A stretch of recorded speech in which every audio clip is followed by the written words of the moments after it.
ప్రజాక్షరం ప్రజల పక్షం. HR9 news టీవీకి స్వాగతం, సుస్వాగతం. జనసేన అధినేత రాష్ట్ర ఉప ముఖ్యమంత్రి శ్రీ కొనిదెల పవన్ కళ్యాణ్ పుట్టినరోజును పురస్కరించుకుని ప్రకృతి ప్రేమికులు భాస్కర్ రెడ్డి వారధి చారిటబుల్ సేవా ట్రస్ట్, నిమ్మకాయల రాము, వినయ్ భగత్ సింగ్ సేవా సమితి, భార్గవ్ వారి మిత్ర బృందం, కొడిగెనహల్లి రెసిడెన్షియల్ పాఠశాల ఉపాధ్యాయులు, విద్యార్థులు, జన సైనికులు కలిసి ఈనాటి కోటి మొక్కలు నాటి కార్యక్రమంలో భాగంగా మొక్కలు నాటడం జరిగింది. అందరికీ నమస్కారం. ఈరోజు ఈ కార్యక్రమానికి విచ్చేసిన పర్యావరణవేత్త శ్రీ భాస్కర్ రెడ్డి గారు, తర్వాత జనసేనకు సంబంధించిన నాయకులు నిమ్మకాయల రాము గారు, వినయ్ గారు తదితరులు అందరూ మా పాఠశాలకు రావడం చాలా సంతోషం. మరి ఈరోజు ఒక మంచి కార్యం, ఒక ప్రోగ్రాంతో ఫిక్స్ అయ్యి మరి మన రాష్ట్ర ఉప ముఖ్యమంత్రి శ్రీ పవన్ కళ్యాణ్ గారి జన్మదిన సందర్భంగా 1 కోటి మొక్కలు నాటాలనే సంకల్పంతో ఇవాళ సత్యసాయి జిల్లాలో ఈ పరిగి మండలంలో మా పాఠశాలను ఈ నాయకులు ఎంపిక చేయడం చాలా సంతోషంగా ఉంది. మరి ఇంతమంది మా పాఠశాల విద్యార్థులు, టీచర్స్, మరి నాయకులు వీరందరి సమక్షంలో ఈ కార్యక్రమాన్ని జరుపుకోబోతున్నాం. మరి ఇటువంటిది సమాజ హితం కోసం చేసే పనులు ఇవి మేము స్వాగతిస్తున్నాం. ఇలాంటి పనులు ఎందుకంటే సార్ అన్నట్టు ప్రకృతి ప్రకోపిస్తే మానవాళికి చాలా మనుగడ ఉండదు. ఆల్రెడీ నాకు 3 months ముందు సార్ మా ఇంటికి వచ్చినప్పుడు కేరళ గురించి ఇన్సిడెంట్ చెప్పారు. ఖచ్చితంగా అది 2 నెలల్లో జరిగింది. మేము ఇంట్లో కూడా అనుకున్నాం, సార్ ఆ రోజు చెప్పారు ఈ విధంగా అని. మరి అక్కడ జరిగిన సమతుల్యత లోపించడం వల్లే అక్కడ అకాల వర్షాలు, మానవ నష్టాలు చాలా జరిగింది. మరి అలాంటివి అరికట్టాలంటే ఉద్దేశం మనం విద్యార్థి దశ నుంచే ఇలాంటి భావాలు పెంపొందించుకొని ప్రకృతి హితం కోసం చెట్లు నాటడం అనేది ప్రతి ఒక్కరూ పెంపొందించుకోవాలి. సార్ అన్నట్టు నేను చాలాసార్లు అసెంబ్లీలో మీకు చెప్పాను, మీ బర్త్డే రోజు చాక్లెట్లు ఇవ్వకండి, ఇంకేమి ఇవ్వకండి, ఒక మొక్క నాటండి. మీరు క్లాస్లో 5th క్లాస్లో వచ్చి 10th క్లాస్ 6 ఏళ్ల వరకు దాన్ని సంరక్షించాలి, చాలు. భావితరాలకు ఎంతో ఉపయోగం చేసిన వాళ్ళు అవుతారు.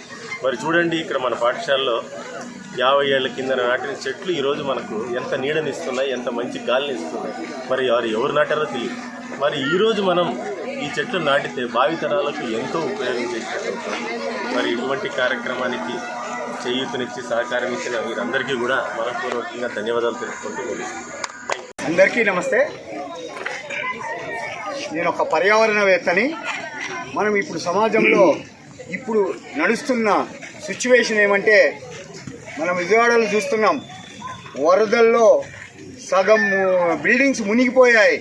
కానీ ఇక్కడ మన దౌర్భాగ్యం ఏమంటే, అనంతపూర్ జిల్లాలో ఒక్క చినుకు వాన అనేది లేదు. మొక్కలకి నీళ్లు పోసేకి ఈరోజు డిమాండ్ చేస్తాము కమిషనర్ గారికి. మొక్కలకి నీళ్ళు లేవు. ఎందుకు అయిందంటే, మనం కరువులో ఉన్నాం. జైసల్మీర్ ఫస్ట్ ఇండియాలో, సెకండ్ ఆంధ్రప్రదేశ్ అనంతపూర్ జిల్లా అంటే జైసల్మీర్ వరదలు వచ్చాయి. ఈసారి ప్రకృతి కోపానికి అక్కడి నుంచే తుఫాన్ స్టార్ట్ అయింది. అది ఎట్లా చూడండి, సమతులత లేకపోతే ఎలాంటి పరిస్థితులు వస్తాయో తమరే ఆలోచించండి ప్రజలైన అందరూ. ఏమంటే గ్రీనరీ లేకపోవడం వలన మన అనంతపూర్ జిల్లా ఎడారిగా మారిపోయింది. ఎడారీకరణ జరిగిపోయింది. ఎడారీకరణ నుంచి బయటపడాలా అంటే ఓన్లీ ఫర్ మొక్కల వల్లే అవుతుంది. ఎక్కువ డీఫారెస్టేషన్ చేస్తున్నారు.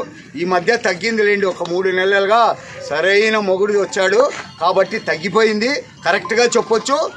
కాబట్టి ప్రతి ఒక్కరూ పర్యావరణాన్ని కాపాడి, పెద్దలైతే ఎవరు బిజినెస్లో వాళ్ళు సరిపోతున్నారు, పిల్లలతో నుంచే స్టార్ట్ చేయాలని మేము ముఖ్య ఉద్దేశంతో చిన్నపిల్లలతో మన ప్రిన్సిపల్ గారు బాగా సపోర్ట్ చేస్తారు మాకు.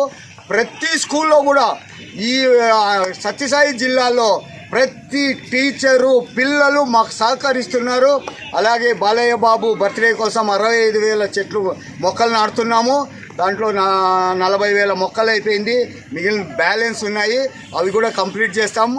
అందులో భాగంగా ఈరోజు పవన్ కళ్యాణ్ బర్త్డే అంటే ఈరోజు ఒక 4-5 ప్రోగ్రాంలు కూడా చేశాము. అలాగే ప్రతి ఒక్కరూ ఏదో ఒక సందర్భం దొరికితే ఒక మొక్క నాటండి. ఆ సందర్భంతో ఒకరు చనిపోయినా, ఒకరు బతికినా, ఒకరు బర్త్డే, అన్న బర్త్డే, తమ్ముని బర్త్డే, ఏదేనికైనా ఒక మొక్క నాటండి. మనము బయటపడే ఛాన్స్ ఉంటుంది. లేదంటే చాలా విపత్తుల్లో మనం ఇరుక్కుపోతాం. దాని అప్పటికప్పుడు అంటే కాదు, ఇంకొక 10 ఏళ్లలో ఒక మనిషికి 30 మొక్కలు లేకపోతే మనము ఇప్పుడు ఎలా ఏసీలు వాడుతున్నామో అలా కాకుండా మరి వచ్చేసి ఒక 4 ఏసీలతో సమానం ఒక మామిడి చెట్టు. అలా మామిడి చెట్లు అయితేమి, మహాగని అయితేమి బాగా హైట్ పోయి మొక్కలు వర్షం వచ్చేట్లా మొక్కలు పెంచి పెద్దగా చేస్తే మనం విపత్తుల నుంచి బయటపడే సాధ్యం ఉంది. మనం చూడండి, ఇక్కడ వైజాగ్లో 1000 మీటర్లు సముద్రం వెనక్కి వెళ్ళిపోయింది. ఎక్కడ పోయినట్టు నీళ్లు అవన్నీ వచ్చి మన పైన పడుతున్నాయి. మళ్ళీ అవి పోయి ఆ సెటరేట్ కావడానికి లేట్ అవుతుంది.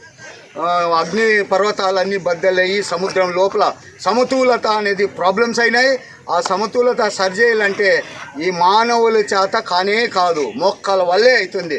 కాబట్టి ప్రతి ఒక్కరూ మొక్కలు నాటి పెద్దగా చేస్తారని ప్రతి ఒక్కరి మన స్టేట్లో ఉన్న ప్రతి ఒక్కరిని పేరున కోరుచున్నాను. జై హింద్.